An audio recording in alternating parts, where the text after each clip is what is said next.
अस्सलामुअलैकुम, welcome to my SK lovely kitchen. कैसे हैं आप लोग फ्रेंड्स? आज मैं लेकर आई हूँ आप लोगों के लिए मज़ेदार से मंगोचियों की रेसिपी, जो बहुत ज़्यादा मज़ेदार होती हैं और खाने में तो क्या ही इसकी बात होती है, गोश्त से बिल्कुल भी कम नहीं लगेगी। तो वीडियो को फुल वॉच करना है और चैनल को सब्सक्राइब कर लीजिएगा ताकि हर आने वाली वीडियो की नोटिफिकेशन आप तक पहुँच सके। तो चलिए सबसे पहले स्टार्ट करती हूँ। बिस्मिल्लाहिर्रहमानिर्रहीम। यहाँ पर मैंने मूंग की दाल ली है 1 पाव। इसको मैंने भिगो दिया था ताकि ये अच्छे तरीके से सॉफ़्ट हो जाए। फिर मैंने इसको पीस लिया था। ये देखें, बहुत अच्छे तरीके से हमने बिल्कुल भी एक भी दाना इसमें नज़र नहीं आना चाहिए। तो ये देखें, बिल्कुल मेल्ट पीस लिया है। यहाँ पर मैंने हरी मिर्चें ली हैं 3 अदद। इनको भी बिल्कुल बारीक बारीक काट लिया था। हरा धनिया इसमें जाएगा 2 टेबल स्पून। पुदीना इसमें शामिल करूँगी जिससे खुशबू और मज़ेदार हो जाएगी इसकी। ये भी 1 टीस्पून लिया है। प्याज डाल रही हूँ उस पर, छोटी मीडियम साइज़ की, ये बिल्कुल बारीक कटी हुई। नमक इसमें हस्बे ज़रूर डालिएगा। हल्दी इसमें डाल रही हूँ आधी चम्मच। कुटी हुई लाल मिर्च भी इसमें जाएगा 1 चम्मच। पिसी हुई लाल मिर्च भी डालूँगी 1 चम्मच। 1 टीस्पून है सब। गरम मसाला इसमें शामिल कर रही हूँ 1 टीस्पून।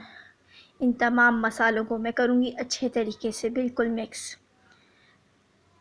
ये देखें, चम्मच की मदद से ही मैं अब इसके मंगोचियाँ बनाऊँगी। यहाँ पर तेल गरम हो चुका है तो इसमें मैं इस तरीके से जैसे पकौड़े के स्टाइल से ये हमने डालना है, जैसे पकौड़े बनते हैं उस तरीके से हमने इसको फैला देना है।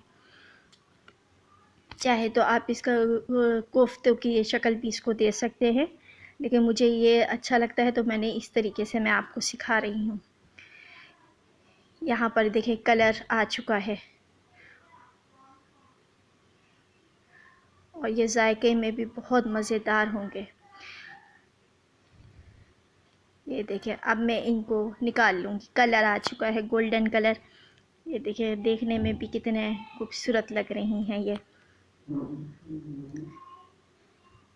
सारी मंगोचियाँ बिल्कुल पानी वो तेल हमने बिल्कुल भी इसमें नहीं छोड़ना है मंगोचियों में।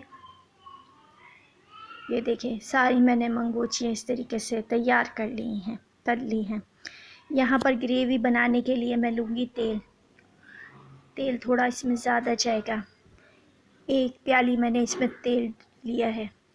यहाँ पे बिल्कुल बारीक कटी हुई चॉप प्याज डाल रही हूँ। चाहे तो आप इसको पीस सकते हैं। बिल्कुल मैंने बिल्कुल बारीक बारीक, जितनी बारीक कटी हुई होगी तो वो उतनी ही जल्दी गल जाती है। ये देखें, यहाँ पर कलर आ गया था प्याज में, तो यहाँ पर मैं टमाटर शामिल करूँगी 2 अदद बिल्कुल बारीक कटे हुए। साथ पे जाएगा लहसुन अदरक का पेस्ट। लहसुन अदरक का पेस्ट जब भी डालें तो पहले उसको पीस लें। ताज़ा ताज़ा का फ्लेवर जो है वो बहुत ज़्यादा अच्छा होता है और सालन भी बहुत मज़े का बनता है अगर ताज़ा ताज़ा लहसुन अदरक पीस के डाला जाए तो। इसको हम करेंगे अच्छे तरीके से मिक्स। यहाँ पर अब मैं इसमें शामिल करूँगी नमक 1 टीस्पून। पीसी हुई लाल मिर्च भी जाएगी इसमें 1 टीस्पून। हल्दी डाल रही हूँ इसमें 1 टीस्पून। कुटी हुई लाल मिर्च भी जाएगी इसमें 1 टीस्पून। अब तमाम मसालों को मैं अच्छे तरीके से मिक्स कर लूँगी।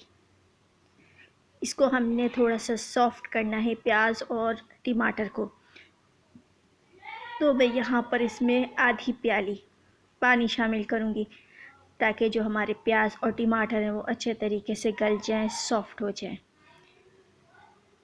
10 मिनट के लिए मैं इसको रख दूँगी ताकि ये पक जाए, गल जाए अच्छे तरीके से। ये देखें, 15 मिनट के बाद मैंने चेक किया है, पानी भी खुश्क हो चुका है और प्याज और जो टमाटर थे वो भी अच्छे तरीके से सॉफ़्ट हो गए। तो यहाँ पर मैंने जब भुनाई करनी है तो यहाँ पर मैंने मंगोचियाँ इसमें शामिल कर दी हैं ताकि इसमें भी इनका फ्लेवर आ जाए। अच्छे तरीके से हमने इसकी भुनाई करनी है, मसाले में ये रच बस जाए। ये देखें, आप बहुत अच्छे तरीके से, जितने अच्छे तरीके से आप भुनाई करेंगे उतना ही मज़े का सालन बनेगा। यहाँ पर 3 से 4 अदद हरी मिर्चें शामिल कर रही हूँ। ये अच्छे से भुन चुकी है, तेल ऊपर आ गया है, तो यहाँ पर मैंने इसमें पानी शामिल किया है, क्योंकि हमने मंगोचियों को भी इसमें पकाना है। इसको मैं 20 मिनट के लिए पकने के लिए रखूँगी। कसूरी मेथी इसमें शामिल करूँगी, थोड़ी सी हमने पीस के हमने डाल दी है, इससे फ्लेवर बहुत अच्छा हो जाता है। गरम मसाला इसमें शामिल किया है 1 टीस्पून। अब मैं इसको पकने के लिए रख दूँगी। जब ये पकना शुरू हो जाएगी, बॉयल आना शुरू हो जाएगा, तो इसको 20 मिनट हो गए थे। अब 20 मिनट के बाद ये देखें, बिल्कुल ये देखें कितना ड्राई हो चुका है।